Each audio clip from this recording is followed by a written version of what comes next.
Hello guys, welcome back to the new video. तो इस बार है अगला पार्ट, यानी welcome to the next part of क्या पढ़ा रहे थे हम? जी हाँ, मोशन। क्या मोशन पार्ट 2?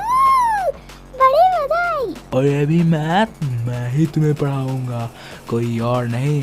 फिर उसके बाद टॉप करना। तो आफ्टर ऑल द ऑप्शन में इंट्रो स्टार्ट करते हैं वीडियो को।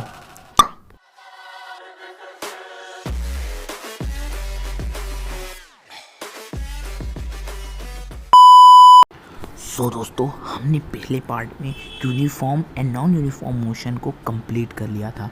तो अब इसमें क्या था, यूनिफॉर्म मोशन जो था, एक ऑब्जेक्ट जैसे कि परफेक्ट डिस्टेंस पे एक ही स्पीड में अगर ट्रैवल करता है, जैसे कि x किलोमीटर की स्पीड में, तो वो यूनिफॉर्म मोशन कहलाता था।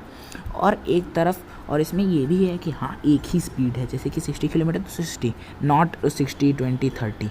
नॉन यूनिफॉर्म मोशन में क्या था कि एक ऑब्जेक्ट है, डिस्टेंस वही है, लेकिन कभी रुकती है, कभी चलती है, कभी कुछ ज़्यादा देर रुक जाती है, कभी चल जाती। तो इसमें कई सारे स्पीड्स हो सकते हैं, जैसे 10 30 40 60, इन्फिनिटी भी कह सकते हैं। तो ये तो हमें समझ में आ ही गया है। तो अब हमारे दिमाग में एक विचित्र सा सवाल आ रहा होगा, बिल्कुल इसी शख्स का, जैसे कि अभी बताते, थोड़ा मज़े ले लें इसके। आ जाओ।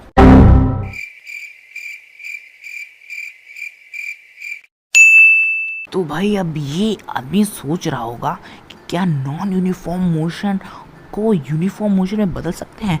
जी हाँ, सच है, ये हमारे न्यूटन भाई साहब ने ही कंप्लीट किया था कि ये देखो।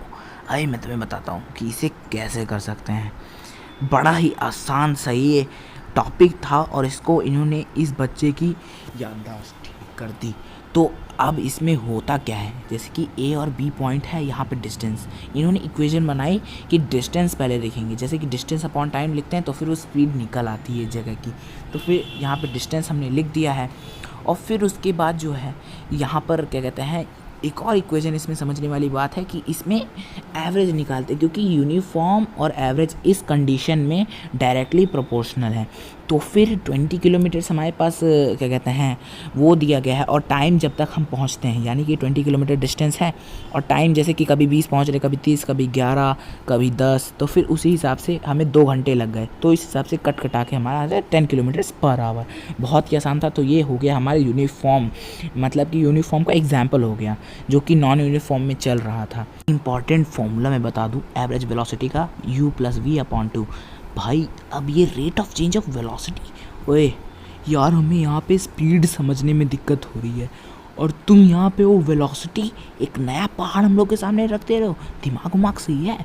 सभी लोग इसी पागल की तरह एकदम से पगला रहे होंगे। लेकिन एक और बात बता दूं कि स्पीड होती है स्केलर क्वांटिटी, जो कि मेजर की जाती है, और वेक्टर क्वांटिटी तो विजुअलाइज करने के लिए होती है, एक प्रकार से जैसे कि मैप्स में विजुअलाइज की जाती है। और ये तो जो मेजर की जाती है वो तो रियल वर्ल्ड में एग्जिस्ट करती है। तो जैसे कि ये तुम्हारे पास ये है जंबल्ड रास्ता है, यहाँ से लेकर यहाँ तक तुम पूरा हाईवे क्रॉस करके जाओगे तो पहुँचोगे, तो वो इतनी दूर जो डिस्टेंस होगा, टाइम लगेगा, उसको डिवाइड करने के बाद तुम्हें स्पीड मिलेगी। हाँ, और यही चीज़ मैं तुम्हें ये फिगर में समझाने की कोशिश कर रहा हूँ, इतनी से इतनी दूर में स्पीड लगेगी। हाँ, और फिर उसके बाद अगर उसे देखेंगे, एक बार सीधे की तरफ लेके जाएंगे, देखो ये इधर से दिक्कत हो रही है, अगर इसे थोड़ा अगर राउंड करेंगे अर्थ के शेप का, तो 1 मिनट दूसरा पेज लेना पड़ेगा लग रहा है। एक मिनट, इसमें तो मैंने बता ही दिया था, डिस्टेंस अपॉन टाइम लगेगा तभी पता चलेगा। ये देखो, अब ये जो हुआ, इसमें ऊपर जो है ये इतनी दूर का डिस्टेंस हो गया, यहाँ से तुम्हें वहाँ तक जाना, क्योंकि यहीं पे रास्ता है। और क्या कहते हैं, ये हो गया तुम्हारा सबसे छोटा, ये होता है डिस्प्लेसमेंट। अब पूछोगे डिस्प्लेसमेंट क्या होता है? डिस्प्लेसमेंट वेक्टर होता है और डिस्टेंस स्केलर होता है, वही वर्चुअल और रियलिस्टिक वाली। देखो, जैसे मैप में होती नहीं है ऐसे लॉन्गिट्यूड लैटिट्यूड, तो ये सब डिस्प्लेसमेंट्स होती हैं, एक प्रकार से हम इसे मान सकते हैं, लेकिन एक्चुअली होती नहीं। यहाँ से 80 किलोमीटर हुआ, वहाँ से 10 किलोमीटर हुआ, और दोनों का फॉर्मूला सेम है। स्पीड का है डिस्टेंस अपॉन टाइम, और वेलोसिटी का है डिस्प्लेसमेंट अपॉन टाइम। और डिस्प्लेसमेंट निकालना है तो v-u, यानी final point minus initial point. बहुत ही आसान था ये। हाँ बोलो, अब क्या दिक्कत है? पता नहीं सर, आप क्या पका के चले गए, मेरे मैगी में कुछ घुस क्यों नहीं रहा है, क्या करूं? मेरा दिमाग पागल हो गया। Why are we still here? Just to suffer? Every night, I can feel my leg. अब यारों उस बैक बेंचर की बात ना सुन के हम आगे बढ़ते हैं, rate of change of velocity देखते हैं। तो फिर वो डायरेक्टली प्रोपोर्शनल होता है एक्सेलरेशन के। प्रोपोर्शनल की बात ही नहीं, क्योंकि इसे कॉल्ड ही किया जाता है एक्सेलरेशन से। भाई rate of change of velocity से अच्छा तो एक्सेलरेशन ही बोल दो। इसका एक मेजर फॉर्मूला होता है जो कि होता है, जैसे कि एक बार हम इसको एग्जाम्पल से समझ लेते हैं कि एक ऑब्जेक्ट है, वो 10 मीटर पर सेकेंड की स्पीड से 15 किलोमीटर, मतलब कि पहले वो 5 किलोमीटर 10 मीटर पर सेकंड से चला, फिर उसके बाद 15 किलोमीटर 80 मीटर पर सेकंड से चला। फिर वो उन दोनों के बीच में क्या डिफरेंस आया जिसकी वजह से वो 10 मीटर से डायरेक्ट 80 मीटर हो गया। तो वो उन दोनों के बीच का डिफरेंस निकालने के लिए हमें एक फॉर्मूला दिया गया है न्यूटन बाबा जी द्वारा। फॉर्मूला है v minus you upon T, यानी कि final velocity minus initial velocity upon T. इसका फॉर्मूला होता है मीटर पर सेकंड स्क्वायर। भाई -2 ना समझो, अपॉन वाला समझ लो, ठीक है। और ए को हम एक्सेलरेशन डिनोट करते हैं। सो दोस्तों, तो आज के लिए बहुत ज़्यादा हो गया है। तो अब पार्ट सी में जो है सबसे ख़तरनाक टॉपिक देखेंगे, जो कि आगे वाला है कार्टेशियन मेथड से, सॉरी कार्टेशियन तो समझ में नहीं आएगा, ग्राफिकल मेथड से, जो कि रिप्रेजेंटेशन है। ग्राफिकल मेथड से रिप्रेजेंट करेंगे वो भी मोशन के फॉर्मूलाज को, मोशन के इक्वेशंस। अब कहोगे भैया इक्वेशन क्या होता है? मैथ्स में जो पढ़ते हो ना, इक्वेशंस वही है, समझे।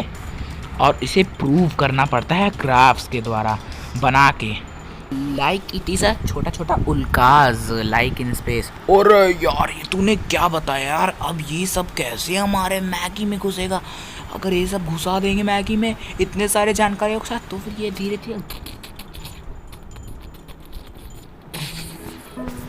अब क्या करें यार, चलो दोस्तों, अब जो है मैं चलता हूँ बर्तन धुलने के लिए। यार बर्तन धुले बहुत दिन हो गए, और अब बर्तन धुलना पड़ेगा।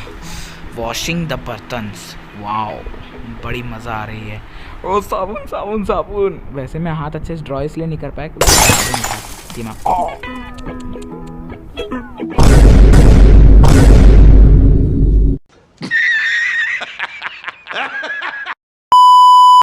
अबे यार ये तो बर्तन टूट गया यार, चलो छोड़ो। तो दोस्तों इस वीडियो को लाइक कर दे यार। Nope. अच्छा सब्सक्राइब तो कर दे यार प्लीज। Nope. अच्छा चलो, तो कुछ नहीं करना ना। और साथ में एक सीख याद रखो, बर्तन रोज तोड़ना यार, ताकि साथ में मार खाई जाए। ओके। आई अब अलविदा कहने का टाइम आ रहा है। ये बर्तन किसने तोड़ा? तो दोस्तों मेरी बहुत ही बुरी वाली पिटने वाली है। अरे यार रुको तो सही, सुनो तो मेरी बात।